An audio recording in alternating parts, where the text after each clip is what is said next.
आराधना को शुरू करें। आप सबको ईस्टर की बहुत बहुत मुबारकबाद। मैं रिक्वेस्ट करूंगा कि सीनियर पास्टर हमारे रेवरेंड NR सोना, नाथन सोना की ओपनिंग प्रेयर से आज की आराधना को हम शुरू करेंगे। रेवरेंड NR सोना फॉर ओपनिंग प्रेयर।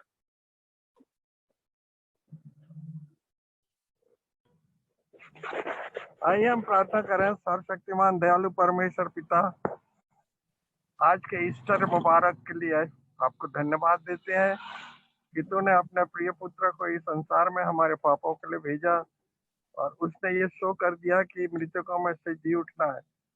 हालांकि उसने कितने मुर्दों को जिलाया और फिर भी जो है मनुष्य उसको जो है ध्यान में नहीं रखे, परंतु आज जब यीशु मसीह जी उठा है, इसलिए जो है तुझसे विनती करते हैं कि तू हम सबों पर आशीष कहा तक जब हम आज ऐसे कोविड में शाम के समय जू के द्वारा इकट्ठे हुए हैं और ये सभा को प्रारंभ कर रहे हैं, तो उससे विनती करते हैं कि तू हम सबों पर आशीष का रख, मीटिंग सफलता पूर्वक चलाई जा सके। वक्ता को भी तेरे हाथों में समर्पित करते हैं। परमेश्वर पिता, तू हमारा अगुआ, रक्षक और मददगार हो। और परमेश्वर पिता, उदित को, सुभाष को, रीना को और जितने जुड़े हुए हैं हर एक को आशीष से परिपूर्ण कर। हमारा इस मीटिंग का आरंभ परमेश्वर पिता, पुत्र और पवित्र आत्मा के नाम से होए, आमीन। यूहन्ना अपने 20वें अध्याय के पहले पद में कहता है, सप्ताह के पहले दिन मरियम मगदलिनी भोर को अंधेरा रहते ही कब्र पर आई और पत्थर को कब्र से हटा हुआ देखा। और पत्थर को कब्र से हटा हुआ देखा। दुनिया का ये बहुत बड़ा आश्चर्य कि कब्र को पत्थर से हटा हुआ देखा, और वो भी एक महिला ने देखा, और वो भी सवेरे सवेरे दुनिया के लिए सबसे बड़ा आश्चर्यकर्म, दुनिया के लिए सबसे बड़ा शुभ संदेश, दुनिया के लिए सबसे बड़ी डाउट की बात और दुनिया के लिए सबसे बड़ी उद्धार की बात। हम परमेश्वर को धन्यवाद करना चाहते हैं। इतनी बड़ी घटना इतिहास में हम सबों के विश्वास को बढ़ाने के लिए और मसीह विश्वास के प्रचार के लिए और पूरे प्रचार के लिए एक पूरा फॉर्मेट देने के लिए, क्योंकि वचन कहता है कि यदि मसीह मुर्दों में से जी नहीं उठा तो हमारा प्रचार करना व्यर्थ है। और उसी के बाद से जो प्रचार हुआ है और आज तक प्रचार हो रहा है। हम लोग एक बहुत ही पुराना लेकिन बहुत ही लोकप्रिय गीत गाएंगे। अपने अपने ऑडियो को बंद रखिए और मेरे साथ गाइए। मेरे पास ये गाना है और कुछ लोगों को तो आता भी होगा क्योंकि बहुत ही पुराना है। गाओ गाओ जय के गीत गाओ, ताली बजा के तुम गाओ, यीशु राजा जिंदा हुआ, हालेलुया, खुशी से सबको सुनाओ। गाओ गाओ जय के गीत गाओ, ताली बजा के तुम गाओ। गाओ गाओ जय के गीत गाओ, ताली बजा के तुम गाओ। यीशु राजा जिंदा हुआ, हालेलुया, खुशी से सबको सुनाओ। यीशु राजा जिंदा हुआ, हालेलुया, खुशी से सबको सुनाओ। कब्र पर था एक बड़ा पत्थर, देखो कैसे हट गया। कब्र पर था एक बड़ा पत्थर, देखो कैसे हट गया। रोमी राज की मोहर बंद न रख सकी कभी ईश्वर के पुत्र को। रोमी राज की मोहर बंद न रख सकी कभी ईश्वर के पुत्र को। गाओ गाओ जय के गीत गाओ, ताली बजा के तुम गाओ, यीशु राजा जिंदा हुआ, हालेलुया, खुशी से सबको सुनाओ। रो मत विलाप करो, मत गलील में जाकर कहो। रो मत विलाप करो, मत गलील में जाकर कहो, कि वो वचन अनुसार कब्र से निकला, जाके सुनाओ समाचार। कि वो वचन अनुसार कब्र से निकला, जाके सुनाओ समाचार। हन्ना कैफा पुनरियों की सभा, खतरे से हुई परेशान। हन्ना कैफा पुनरियों की सभा, खतरे से हुई परेशान। अंधकार की सामर्थ खत्म होने पर बड़ा घबराया शैतान। अंधकार की सामर्थ खत्म होने पर बड़ा घबराया शैतान। गाओ गाओ जय के गीत गाओ, ताली बजा के तुम गाओ, यीशु राजा जिंदा हुआ, हालेलुया, खुशी से सबको सुनाओ। यीशु राजा जिंदा हुआ, हालेलुया, खुशी से सबको सुनाओ। ऊंचे करो सिर दरवाजो, आता है बड़ा बादशाह।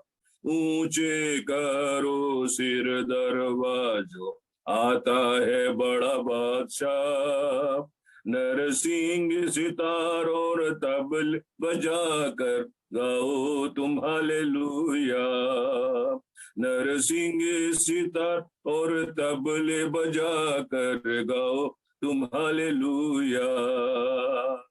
गाओ गाओ जय के गीत गाओ, ताली बजा के तुम गाओ। गाओ गाओ जय के गीत गाओ, ताली बजा के तुम गाओ। यीशु राजा जिंदा हुआ, हालेलुया, खुशी से सबको सुनाओ। यीशु राजा जिंदा हुआ, हालेलुया, खुशी से सबको सुनाओ।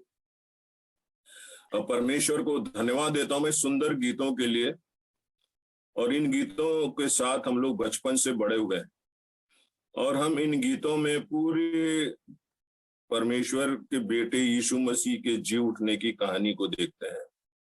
और उन सब कवियों को, गीतकारों को धन्यवाद देते हैं जिन्होंने हमारे लिए सब गीत लिखे। और इन गीतों के सिंपल से गाने हैं पुराने जमाने के, और इन गीतों के द्वारा ही हमारा विश्वास बहुत बड़ा है। और मुझे याद आता है कि जब ईस्टर आता था, और उस समय जब हम गांव की कलीसियाओं में सब गीतों को गाते थे बाजों के साथ, तो एक बहुत ही जीवंत मतलब माहौल बनता था। और इन गीतों के द्वारा मतलब अंदर से एक बड़ी उत्तेजना होती थी, और ये सारे गीत ही जो है हमारे लिए संदेश का काम करते थे। तो परमेश्वर का धन्यवाद करते हैं प्रत्येक उन पुराने गानों के लिए जिनमें प्रभु हमारे विश्वास को बढ़ाता है। हम लोग अपना कुछ समय प्रार्थना में बिताएंगे, और हमारे बीच में रेवरेंड राजेश मसीह हैं जो राजस्थान से हमारे बीच में जुड़े हुए हैं। हमारे बहुत ही प्रिय भाई हैं, और हम उनकी सेवाओं के द्वारा आशीषित होते हैं। तो अभी समय होगा कि हम लोग विशेष रूप से पुनरुत्थान के संदेश के लिए प्रार्थना करेंगे, जो करुणा का जो माहौल बना हुआ है। आज जितने विश्वासी यीशु मसीह जी उठा है इस पे विश्वास रखते हैं, तो उनको किसी भी चीज का डर नहीं होगा, क्योंकि यीशु जी उठा है इसका प्रमाण यीशु मसीह ने खुद दिया।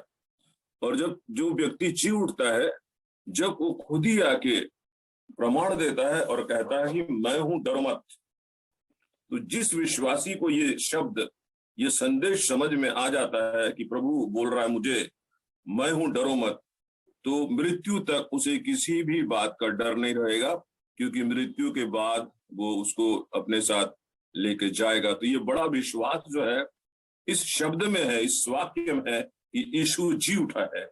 और आज हम पास्टर राजेश मसीह के साथ ये प्रार्थना करेंगे पूरे विश्व के लिए कि पूरे विश्व के लोग इस बात पे विश्वास करना शुरू करें कि यीशु जी उठा है। और जब यीशु जी उठा है तो उसके बाद डर, मृत्यु किसी भी तरीके से डरा नहीं सकती। तो आइए हम और भी जो दूसरे विषय हैं उनको याद करते हुए ये विशेष संदेश कि यीशु जी उठा है, इस विषय के लिए प्रार्थना करेंगे। पास्टर राजेश मसीह, झुंझुनू, राजस्थान से।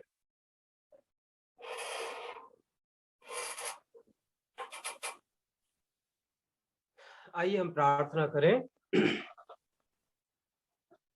पवित्र पवित्र पवित्र सेनाओं के परमेश्वर, हमारे प्रभु, हमारे उद्धारकर्ता, हमारे मुक्तिदाता प्रभु, हम आपकी बड़ाई करते हैं, आपका धन्यवाद करते हैं इस खूबसूरत संध्या के लिए जो प्रभु आपने हमें प्रदान की, इस बड़े आनंद और इस बड़े आदर के लिए जिसमें प्रभु परमेश्वर आपने हमें संभागी किया और आपके भक्तों के साथ मिलकर, आपके दासों और दासियों के साथ मिलकर जो प्रभु परमेश्वर आपकी आत्मा से भरे हैं, आपके पवित्र वचनों की सामर्थ्य में चलते हैं, जिनके जीवन परमेश्वर पिता बहुतों के लिए आनंद और आशीष के कारण है। और वे जीवन जो परमेश्वर निरंतर आपके सुसंदेश को प्रभु किसी न किसी माध्यम से लोगों तक पहुंचाने के लिए प्रयासरत हैं। प्यारे प्रभु जी, हम इस बड़ी और अद्भुत संगति के लिए आपकी प्रशंसा करते हैं।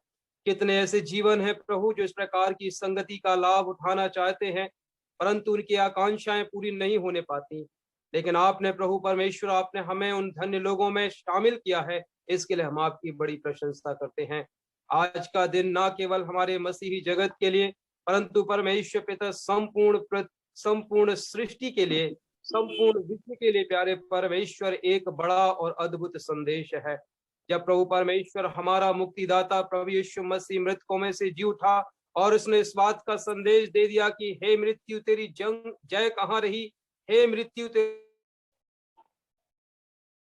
और प्यारे परमेश्वर पुनरुत्थित होकर अपने उस बातों को जो प्रभु परमेश्वर देह में रहकर मसीह यीशु ने सारे चेलों से और हर एक उनके पीछे चलने वाले लोगों से कही थी, प्यारे परमेश्वर उन बातों को पुख्ता कर दिया। अब जो जीवन परमेश्वर भयभीत और डर से गमगीन रहते हैं प्रभु, उनके पास एक बड़ा और अद्भुत संदेश है, क्योंकि उनके पास एक बड़ी जीवंत आशा है जो उनके जीवन से किसी भी प्रकार से छीनी नहीं जाएगी। प्यारे परमेश्वर, जबकि सारा वर्ल्ड प्यारे प्रभु जी कोरोना नामक महामारी से संतृप्त है और प्यारे परमेश्वर हर एक मनुष्य जाति नाना प्रकार से डरी और सहमी हुई है, और प्रभु ऐसे समयों में प्रभु कितने ऐसे आपके भक्त लोग भी हैं जो प्रभु डरे और सहमे हुए हैं।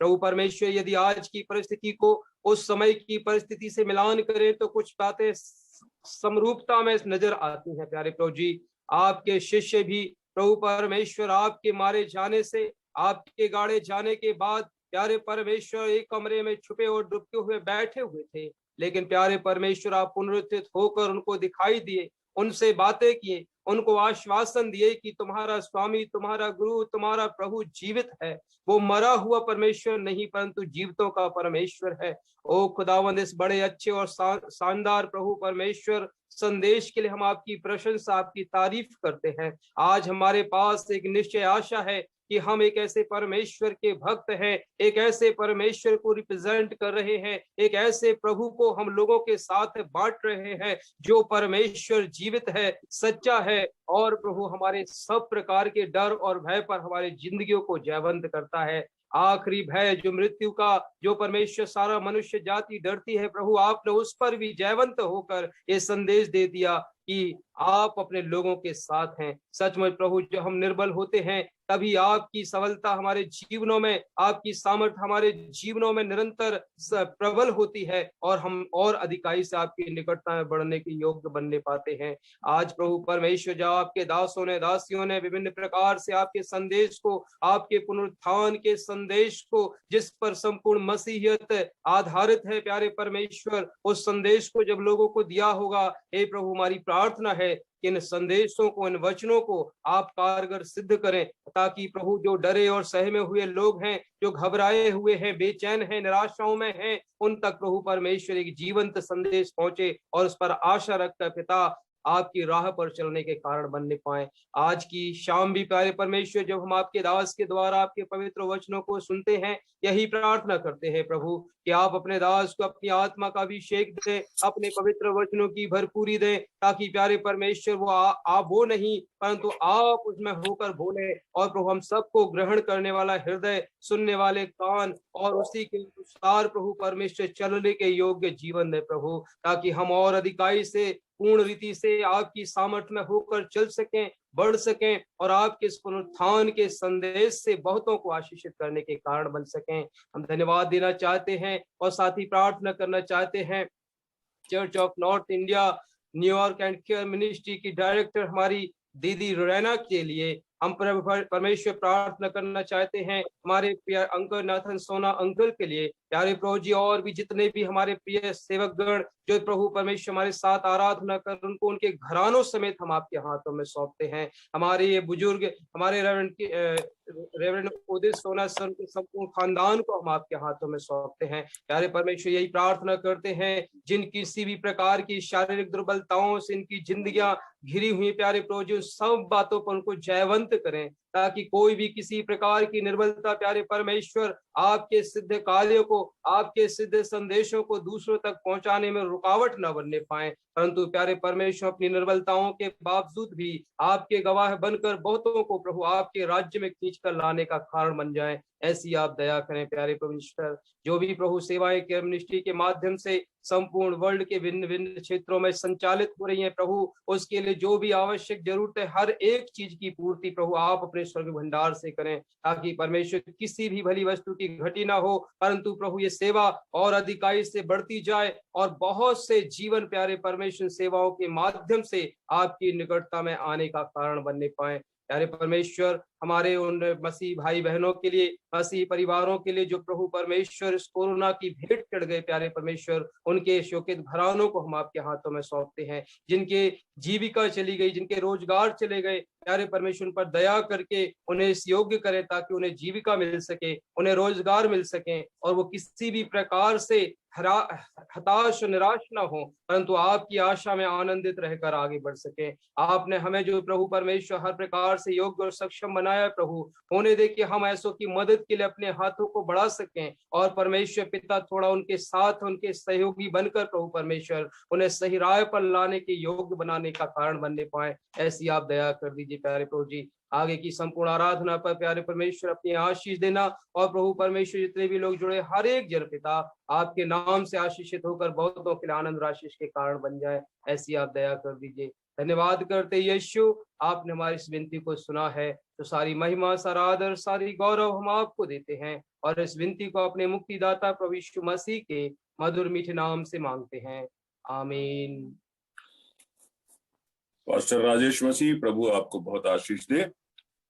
हमारे लिए और विशेष रूप से वो सब लोग जो बाइबल को पढ़ते हैं और विशेष रूप से उन समयों में जब कोई विशेष दिवस आता है, उस समय जब पढ़ते हैं तो उसमें अगर वो सचमुच में गंभीरता से पढ़ते हैं तो उसमें नई नई बातें पता चलती हैं। जैसे कि अगर आप जितने सुसमाचार हैं उसमें पुनरुत्थान के जितने चैप्टर्स को एक साथ अगर पढ़ेंगे पारी पारी से, तो आप लोग देखेंगे कि कैसे परमेश्वर के दासों ने इन सब सुसमाचारों को कैसी परमेश्वर की प्रेरणा से लिखा है और कैसे कैसे स्रोतों को उन्होंने कैसे कैसे बयान किया है। उसमें से जो डॉक्टर लूका है, उनका जो अध्ययन है वो अपने आप में निराला है। वैसे तो मैं कंपेयर नहीं कर सकता दूसरे लेखकों के साथ, लेकिन उनकी अपनी अलग स्टाइल है, क्योंकि वो डॉक्टर थे, रिसर्च करते रहे होंगे और बहुत कुछ सोचने समझने के बाद वो थियोफिलुस को लेटर में ये सारी बातों को लिखते हैं।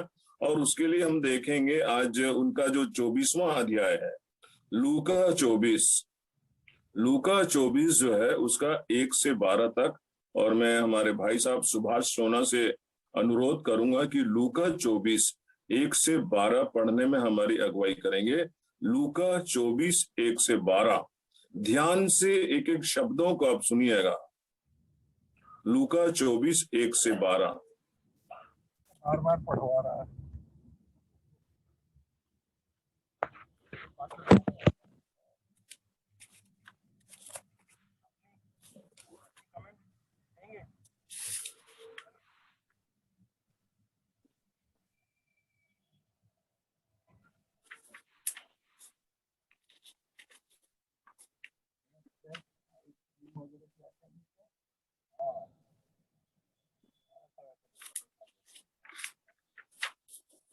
भाई सुभाष, आप सुन रहे हैं?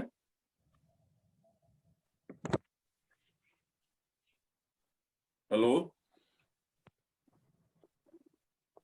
भाई सुभाष, आप सुन रहे हैं? तो हमारे लिए विनीता मसीह इस वचन को पढ़ने में अगुवाई करेंगी। लूका 24:1-12। बहन विनीता मसीह।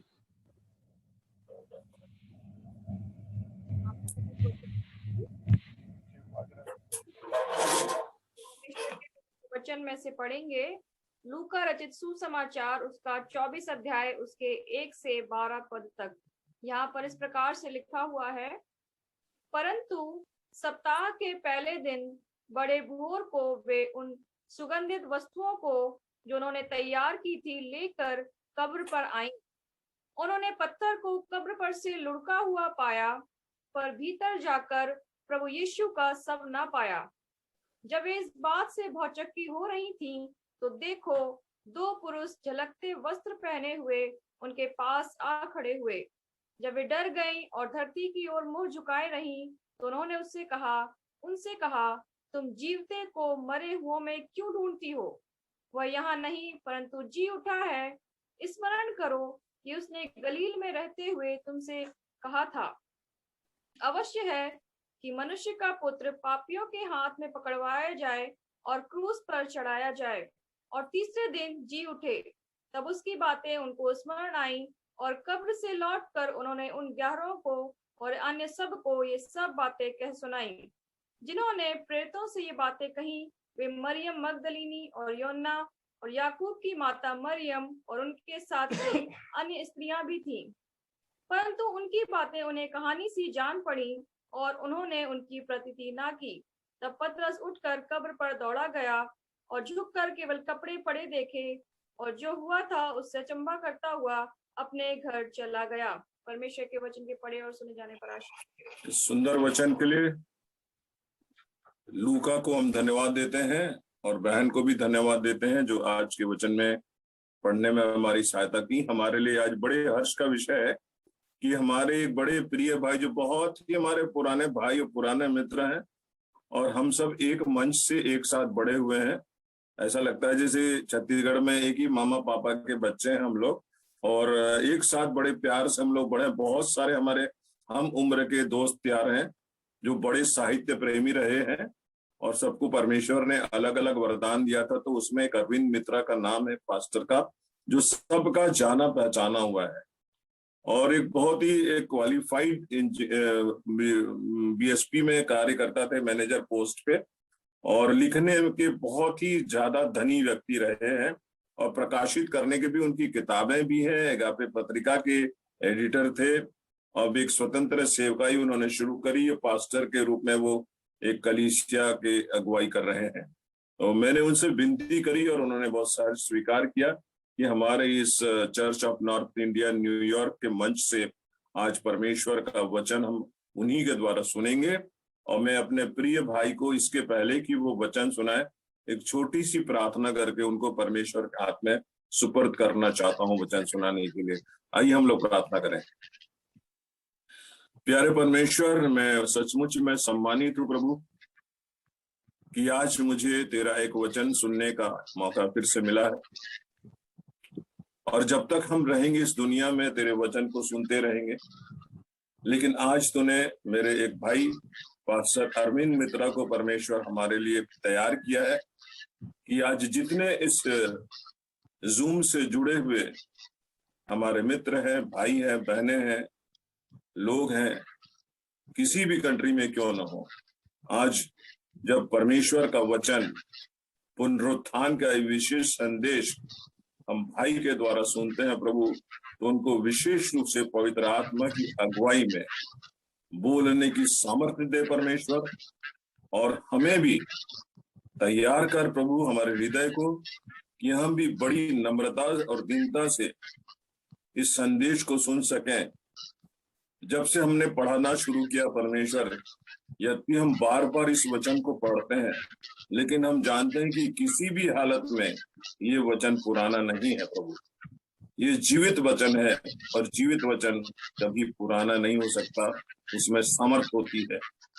और आज इसी वचन की सामर्थ बांटने के लिए मेरे भाई को तू तैयार कर परमेश्वर, और सारे श्रोताओं को तैयार कर।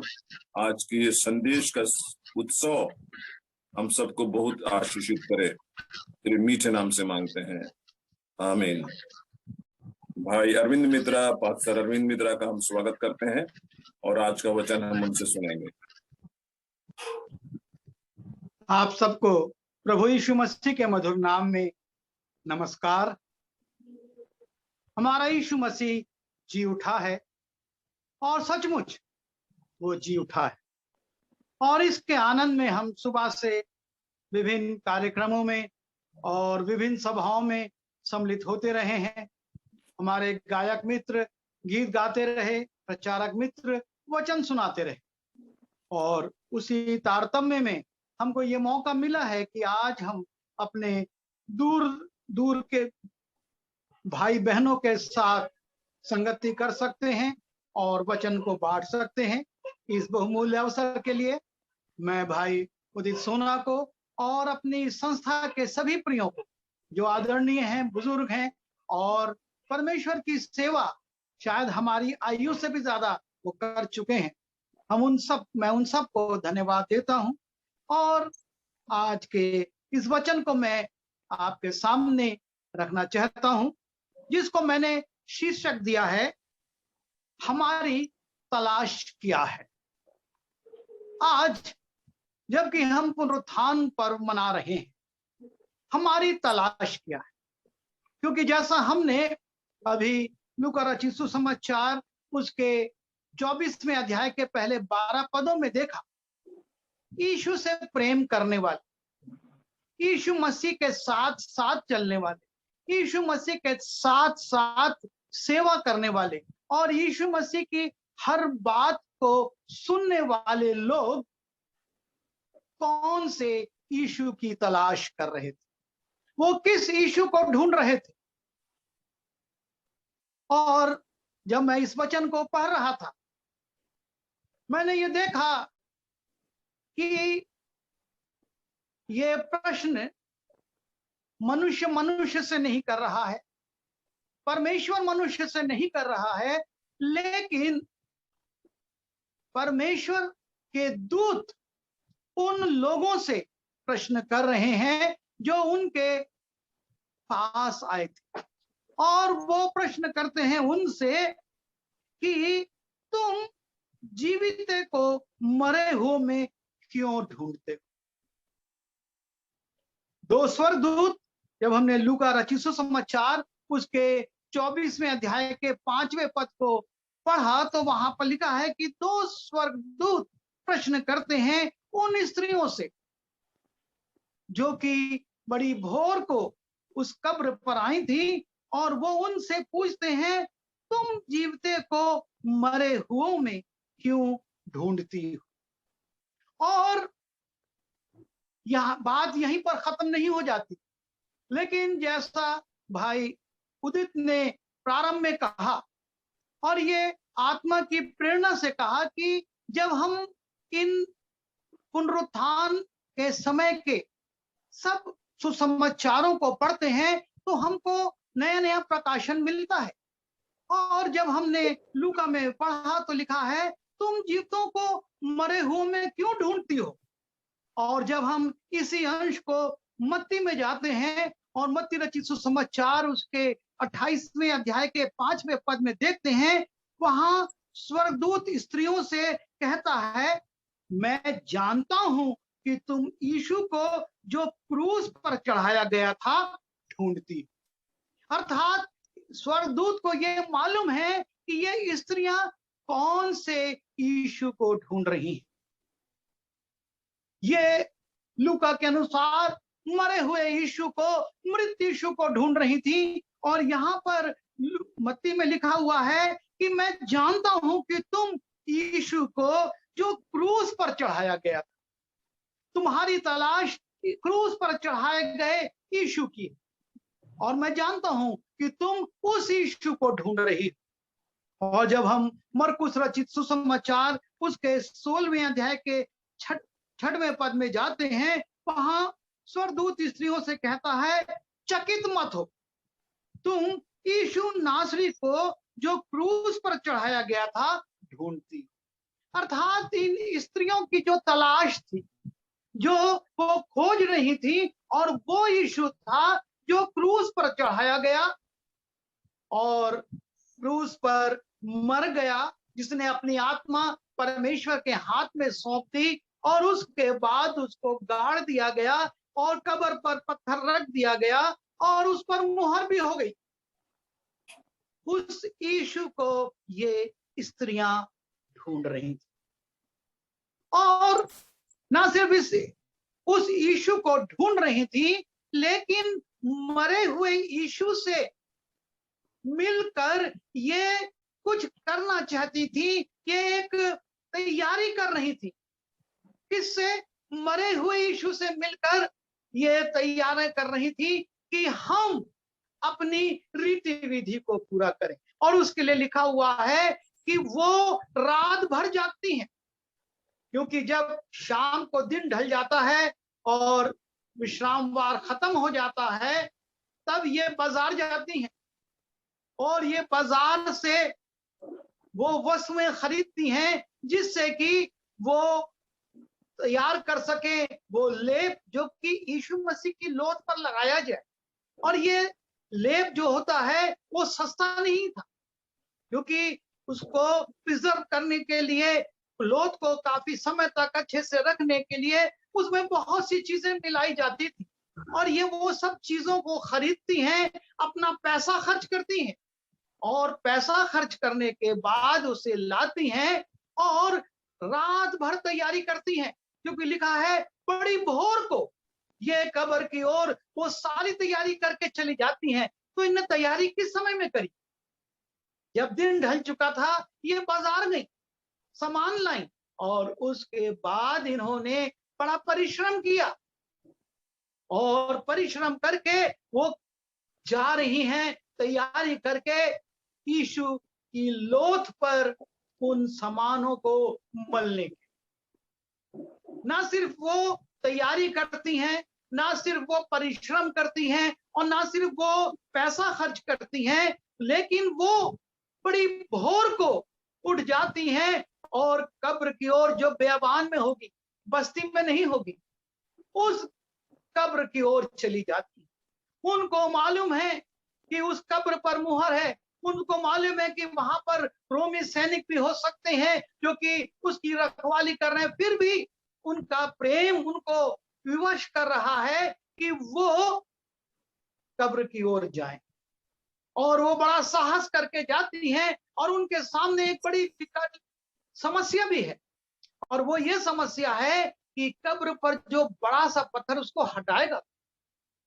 वो ये चिंता करते हुए जा रही, उनकी चर्चा का विषय कि वो बड़ा पत्थर जो कब्र के द्वार पर लुढ़का दिया गया है, उसको कौन हटाएगा कि हम यीशु की लोथ पर वो तब सामग्री मल सके। ये है तैयारी। किस यीशु के लिए? उस यीशु के लिए जो मरा हुआ है। और इस बात को परमेश्वर तो जानता था, लेकिन स्वर्गदूत भी जानते हैं कि ये स्त्रियां किस काम से, किस उद्देश्य से चली आ रही हैं। और इसीलिए मैंने कहा कि आज जो मैंने शीर्षक रखा है, और वो है कि हमारी तलाश क्या है, हम किस यीशु को ढूंढ रहे हैं। क्योंकि जो इन स्त्रियों ने किया वो तो आज से 2000 वर्ष पूर्व हो गया, उसकी सामयिकता समाप्त हो गई, वो कर चुके। लेकिन आज की सामयिकता में आज हमारी तलाश क्या, हम किस यीशु को ढूंढ रहे हैं। हमको इस बात पर विचार करना है कि हमारी तलाश क्या है।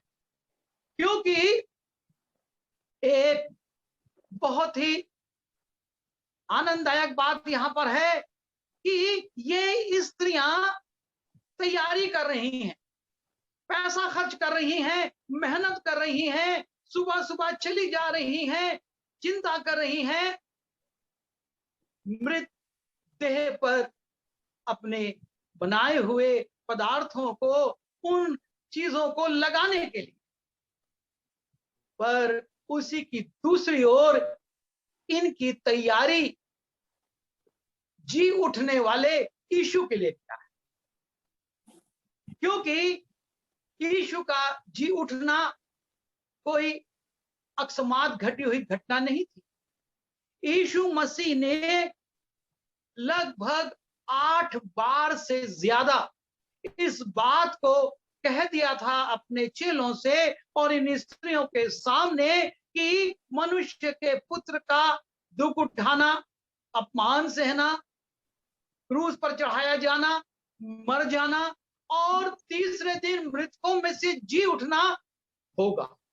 और इस बात को जब पहली बार पतरस सुनता है तो यीशु मसीह को ले जाकर झिड़कने लगता है, परमेश्वर ऐसा ना करे। और यीशु मसीह उस समय उससे कहते हैं, हे शैतान, मेरे सामने से दूर हो जा। और मैं नहीं सोचता कि पतरस इतनी जल्दी इस घटना को भूल गया होगा, लेकिन हम यहाँ देखते हैं कि वही पतरस बड़ा आश्चर्यचकित होकर आ रहा है, कब्र पर देख रहा है, देह नहीं है, और लौट कर अपने घर में चुपचाप बैठ जाता है। जब हमने लूका रचित सुसमाचार उसके 24वें अध्याय के पहले 12 पद देखे, उसके अंतिम पद में हम यही देखते हैं कि पतरस चला गया और अपने घर में जाकर बैठ गया। मेरा प्रश्न यही है कि मृत यीशु के लिए इतनी तैयारी, लेकिन जी उठे यीशु के लिए क्या तैयारी है?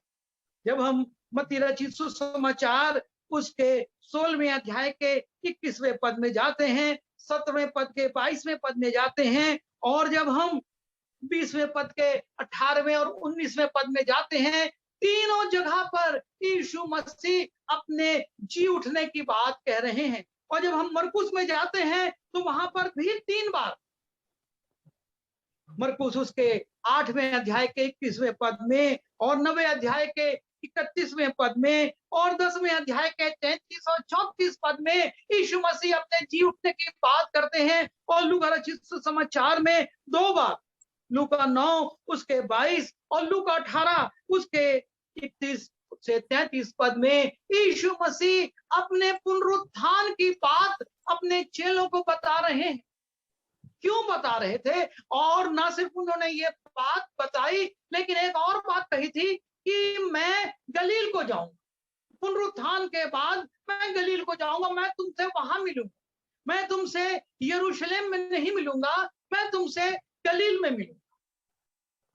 लेकिन दुख की बात है कि मृतदेह के लिए, यीशु की मसीह की मृतदेह के लिए चेले विलाप कर रहे हैं, उदास हो रहे हैं, अपनी कोठरी में बंद हैं, भयभीत हैं।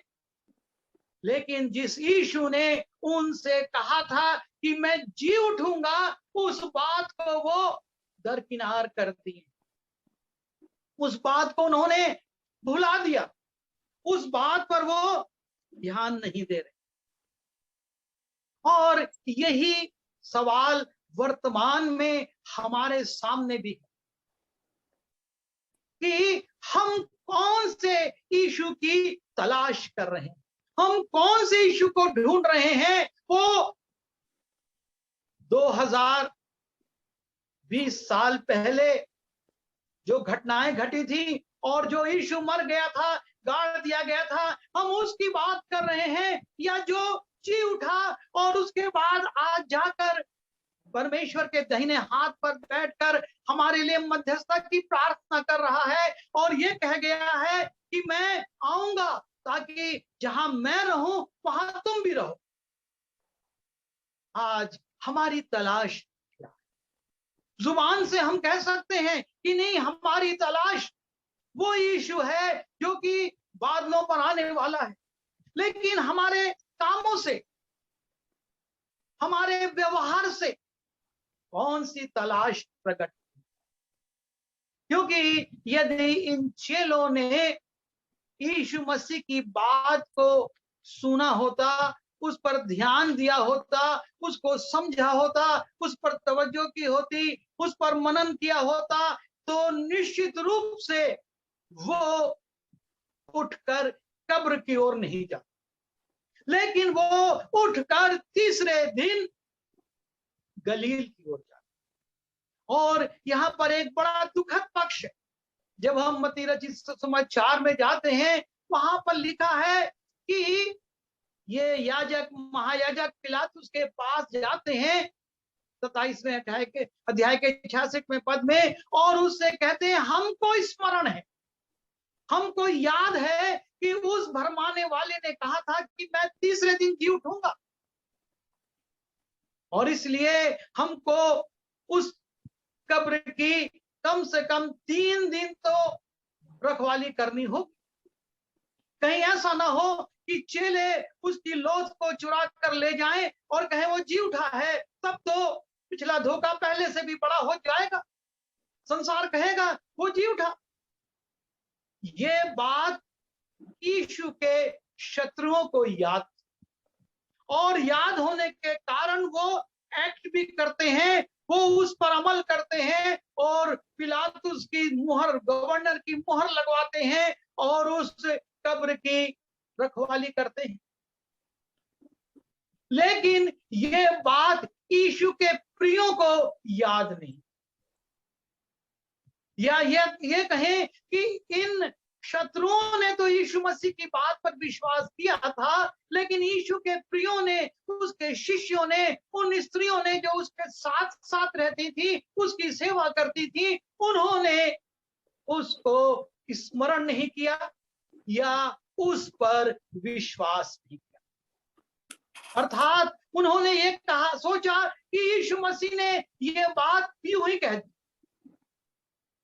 और वो यीशु मसीह के जी उठने की कोई तैयारी नहीं करते। वो यीशु, मरे हुए यीशु पर वो सारी रीति विधियों को पूरा करने की तैयारी करते हैं, लेकिन जो यीशु बार बार उनको बोल कर गया और जिसने 3 मुर्दों को उनके सामने जीवित भी किया, उस 12 वर्षीय बच्ची को, उस नौजवान को, विधवा के बेटे को और लाजर, उसने इन स्त्रियों के सामने, इन चेलों के सामने जीवित किया, लेकिन ये सब भूल गए, या ये सारी बातें अविश्वास में परिवर्तित हो गई।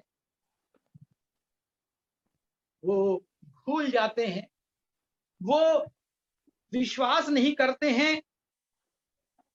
यदि वो विश्वास करते तो तीसरे दिन का बेसब्री से इंतजार करते, कोई बात नहीं, 3 दिन का अलगाव है, तीसरे दिन के बाद हम फिर से गलील में यीशु से मिलेंगे।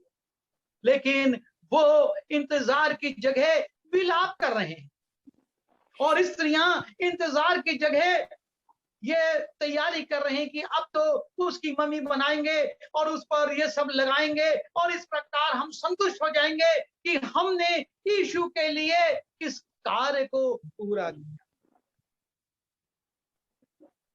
वो जो तैयारी करते हैं वो जीवित पर लगाने की नहीं, लेकिन मृतक पर लगाने की तैयारी करते हैं। उनका चर्चा का विषय गलील नहीं है, उनका चर्चा का विषय है कि कब्र पर से पत्थर कौन हटाए। और तब स्वर्गदूतों को पूछना पड़ता है, तुम जीवित को मृतकों में क्यों ढूंढ रहे?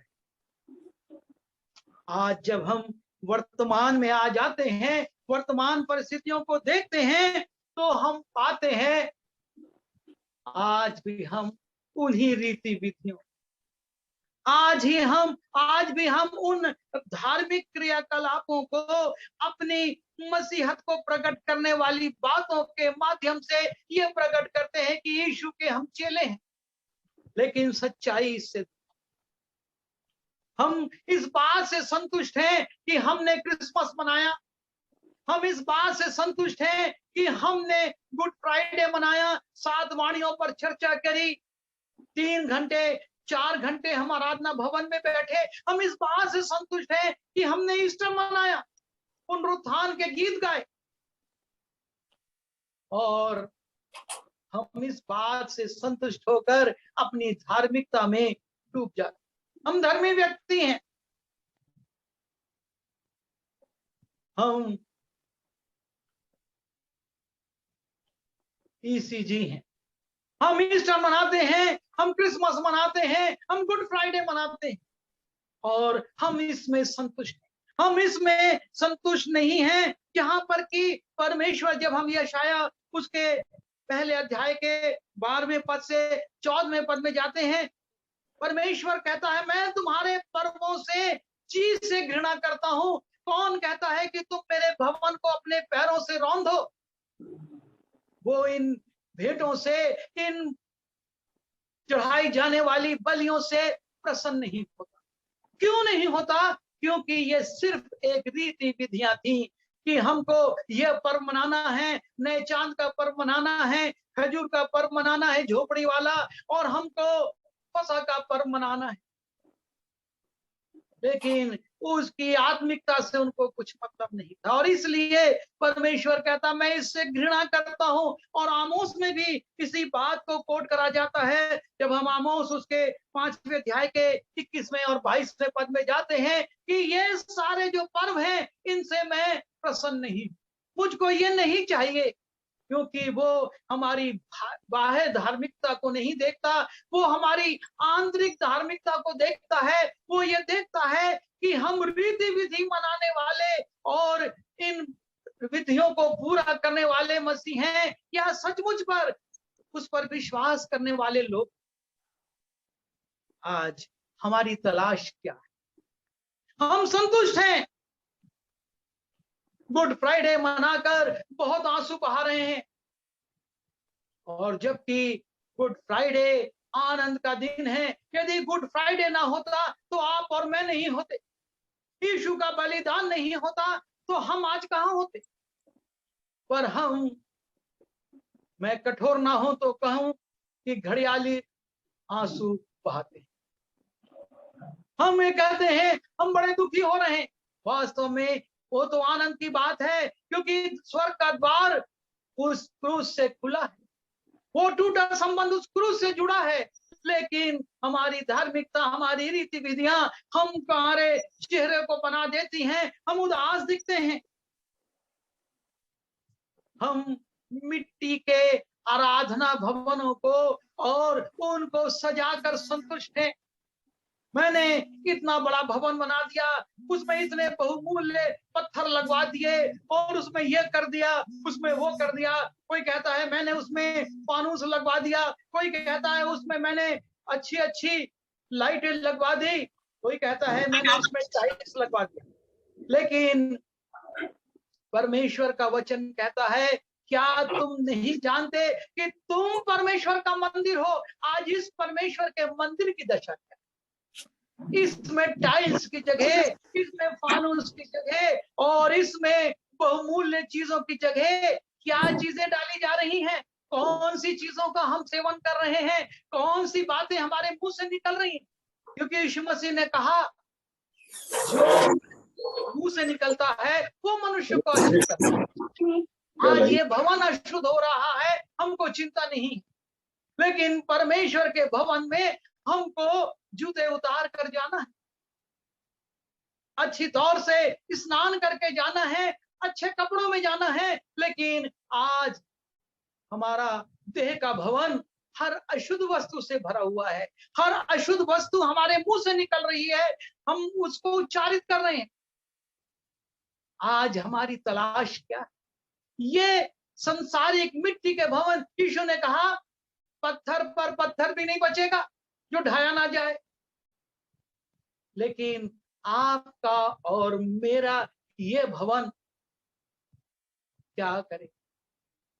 यीशु मसीह कहते हैं आत्मा तो तैयार है लेकिन शरीर दुर्बल है। यह दुर्बल शरीर आज आत्मा पर हावी हो रहा और आत्मा का गला दबा, और इसलिए जरूरी है कि हम ना सिर्फ रीति विधियों में जाएं, ना सिर्फ हम इन पत्थरों के भवनों की बात करें, लेकिन हम अपने आत्मिक जीवन को देखें और अपने आत्मिक शरीर को देखें कि ये जो पवित्र आत्मा का मंदिर है इसकी क्या दशा। यीशु मसीह ने कहा मत्ती रचित सुसमाचार उसके 24वें अध्याय के 33वें पद में कि जब तुम इन बातों को होता देखो तो समझ लेना कि समय निकट है, वरन मैं द्वार पर ही हूं। और प्रकाशित वाक्य 3:20 में कहता है, देख मैं द्वार पर खड़ा हुआ खटखटाता हूं, यदि कोई मेरा शब्द सुनकर द्वार खोलेगा तो मैं उसके साथ भीतर प्रवेश करूंगा और उसके साथ भोजन करूंगा और वो मेरे साथ। लेकिन आज हम कोरोना की बहुत चर्चा कर रहे हैं, हम महामारियों की चर्चा कर रहे हैं, हम प्राकृतिक आपदाओं की चर्चा कर रहे हैं, हम संसार में ठंडे होते प्रेम की चर्चा कर रहे हैं, राज्य पर राज्य और देश पर चढ़ाई होने की चर्चा कर रहे हैं, अकाल और भूंडोल की चर्चा कर रहे हैं, लेकिन हमारी तैयारी क्या है? वो कहता है जब इन बातों को होता देखो तो समझ जाओ समय निकट है, मैं द्वार पर ही हूं। लेकिन आज हम उस सीमेंट का उपयोग कर रहे हैं जो कि 100 साल के लिए हमारे घर को मजबूत बना दे, लेकिन यह नहीं मालूम कि उस घर में हम कल तक रह पाएंगे कि नहीं। आज हमारे बैंक में इतना डिपॉजिट है कि हमारी 2 पीढ़ी 3 पीढ़ी खा ले, लेकिन कि परमेश्वर कहता है मूर्ख, यदि इसी रात तेरे प्राण ले लिए जाएं तो इस बैंक डिपॉजिट का क्या होगा? जब इन बातों को होता देखो तो समझ जाओ। लेकिन आज हम जमा करने में लगे, हमारे पास सोना चांदी हो जाए, हमारे पास जमीन जायदाद हो जाए, हमारे पास बैंक बैलेंस हो जाए, हम लाइफ इंश्योरेंस करा रहे हैं लाखों और करोड़ों का। किसके लिए? मरने के बाद किसका होगा? यीशु ने कहा अपना धन इस पृथ्वी पर नहीं पर स्वर्ग में जमा करो। पर हम किस जगह की तलाश कर, हमको सोचना हो।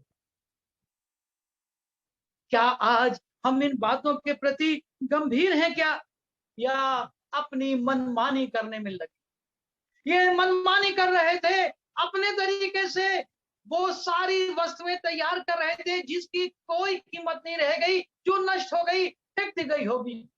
जब वहां यीशु की देह नहीं मिली तो इन स्त्रियों ने उन सामानों का किसकी देह पर मला होगा? वेस्ट हो, बर्बाद हो गया। ये चेले जो कि अविश्वास की दशा में थे, पतरस आकर घर में बैठ गया। थोमा कहता है मैं जब तक उसकी हथेलियों में अपनी उंगली ना डाल लूं और उसके पांजर में अपना हाथ ना डालूं, मैं विश्वास नहीं करूंगा। जिस यीशु ने उसके सामने बड़े बड़े आश्चर्य कर्म और चमत्कार किए थे, 5 रोटी और 2 मछली से 5000 को तृप्त किया था, 12 टोकने इन्होंने उठाए थे, उसी यीशु के लिए कहता है पहले तो मैं उसको जांचूंगा, उसके बाद विश्वास। और यही परिस्थिति हमारी है। हम आज यीशु को परखने में लगे हैं, जांचने में लगे कि वो सच्चा है या नहीं। ये हो जाएगा तब मैं मान लूंगा, नौकरी लग जाएगी मैं ये कर दूंगा। क्या परमेश्वर का वचन हमारे हृदय, वो कहता है जो सिंह है, जंगल के सिंह भूखे रह सकते हैं पर परमेश्वर के खोजियों की किसी भली वस्तु की घटी ना होगी। लेकिन जब तक हमको ये भली वस्तुएं नहीं मिलती, हम धन्यवाद की भेंट नहीं चढ़ाते। जबकि भजनकार कहता है हर बात में धन्यवाद करो, लाभ की बात हो तो धन्यवाद करो, हानि की बात हो तो भी धन्यवाद करो। पुत्र मर गया तब भी वो परमेश्वर के भवन में जा रहा है, आराधना करके आ रहा है और कहता है अब मैं उसके पास जाऊंगा, ना कि वो मेरे पास। आज हम कौन सी तलाश करें? आज हमारी तलाश क्या? हम इन लोगों पर दोष लगा सकते हैं, इन स्त्रियों पर, इन चेलों पर, लेकिन हम अपने ऊपर देखें, वर्तमान में आज हमारी क्या तलाश? हम कौन से यीशु को ढूंढ रहे हैं? वो जो रीति विधियों वाला यीशु है, या जो हमारे अंदर जीवित है और कहता है कि तुम्हारा स्वभाव यीशु का? आज हमको इस बात पर सोचना, आज हमको अपने जीवन से प्रकट करना होगा कि हम जीवित यीशु की संतान और उसके पीछे चलने वाले लोग और उसके फॉलोवर्स। ना कि उस मृतक यीशु जो कि कह के गया था कि मैं जी उठूंगा, लेकिन हम भूल गए और आज भी उन्हीं रीति विधियों को, उन्हीं बातों को पूरा कर रहे हैं। प्रभु हमारी सहायता करे कि हम वास्तव में उस जीवित परमेश्वर के, उस प्रभु यीशु के पीछे चलें और उसके काम को करें और उसके लिए तैयारी करें, क्योंकि वो कहता है जब इन बातों को होते देखो तो तुम समझ जाना कि मेरा आना निकट। क्योंकि जब हम प्रकाशित वाक्य में जाते हैं, वहां पर लिखा है पुस्तकें लिखी जा रही हैं और सब लोग जब वहां जमा होंगे पुस्तकें खोली जाएंगी। आपका और मेरा कौन सा काम उसमें मिलेगा जिसका अवार्ड हम पाए? वचन में जब हम प्रकाशित वाक्य उसके 14वें अध्याय में जाते हैं, लिखा है उनके साथ उनके काम हो लेते। हमारे साथ और कुछ नहीं जाने वाला, हमारे काम, और इसलिए हम अपने जीवनों पर विचार करें। प्रभु हम सबकी सहायता करे। आइए हम एक छोटी प्रार्थना करके इस संदेश को समाप्त करें। प्रभु जी, मैं धन्यवाद देता हूं कि यह अवसर मिला कि मैं आपके वचन को बोल सका। निश्चय प्रभु जी, आपने जो कहा उसको पूरा कर दिया और आप जी उठे, लेकिन आपके लोग ही उसको भूल गए। और यही हमारे साथ भी होता है कि हम भूल जाते। आप सहायता कीजिए कि हम आपके वचन को ना भूलें और जो जो बातें और जो जो आज्ञाएं आपने दी हैं उनको पूरा करके आपकी महिमा करें। विनती यीशु मसीह के नाम से मांगता हूं, आमीन।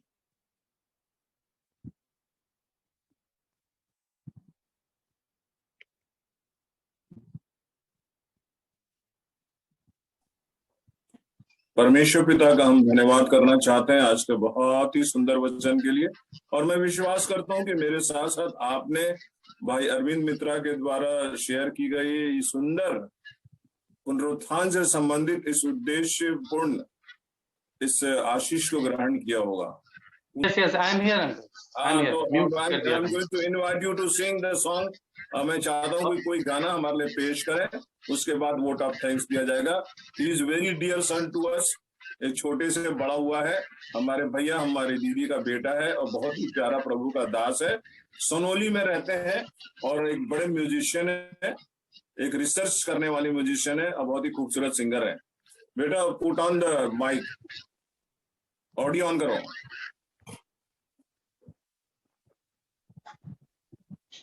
ऑडियो ऑन है अंकल? वीडियो दिखाई दे रहा है मेरा? हाँ, वीडियो ऑन करो। वीडियो मेरा ऑन तो है यहाँ से। हाँ, दिख रहा है। Audio on. जय मसीह की सभी को।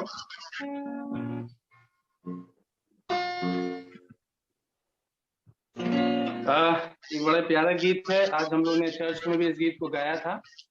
इसका नाम है एक सुबह हुई जब यीशु ने मृत्यु के बंध को तोड़ दिया।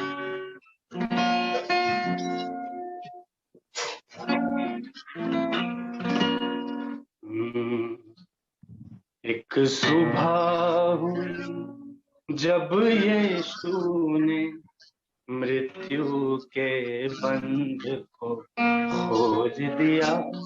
एक सुबह हुई जब यीशु ने मृत्यु के बंध को खोल दिया। एक सुबह हुई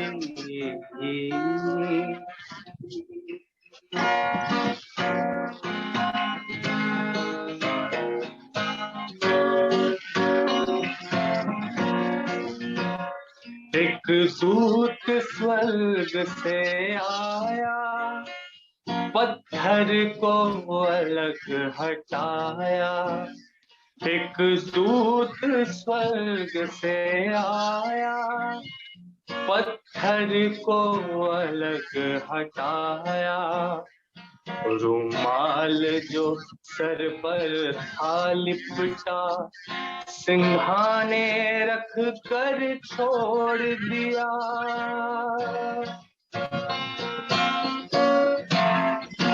एक सुबह हुई जब यीशु ने मृत्यु के बंध को खोल दिया। एक सुबह हुई जब यीशु ने मृत्यु के बंध को खोल दिया, एक सुबह हुई।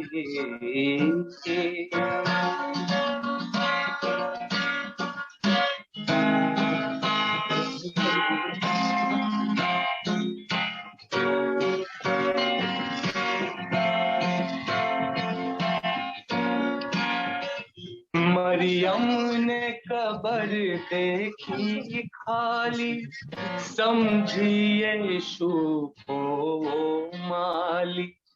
मरियम ने कब्र देखी खाली, समझी यीशु को माली।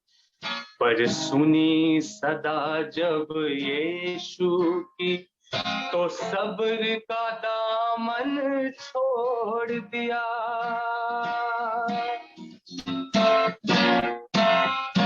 एक सुबह हुई जब यीशु ने मृत्यु के बंध को खोल दिया। एक सुबह हुई जब यीशु ने मृत्यु के बंध को खोल दिया। एक सुबह हुई। Thank you. Danny, thank you so much, beta, for singing for us. And I invite you. हम परमेश्वर से आशीष ग्रहण करें। परमेश्वर हम पर अनुग्रह करें और हमको आशीष दे। वो हम पर अपने मुंह का प्रकाश चमकाए और परमेश्वर पिता का प्रेम, प्रभु क्रिस्ट का अनुग्रह और पवित्र आत्मा की संगति में सहभागिता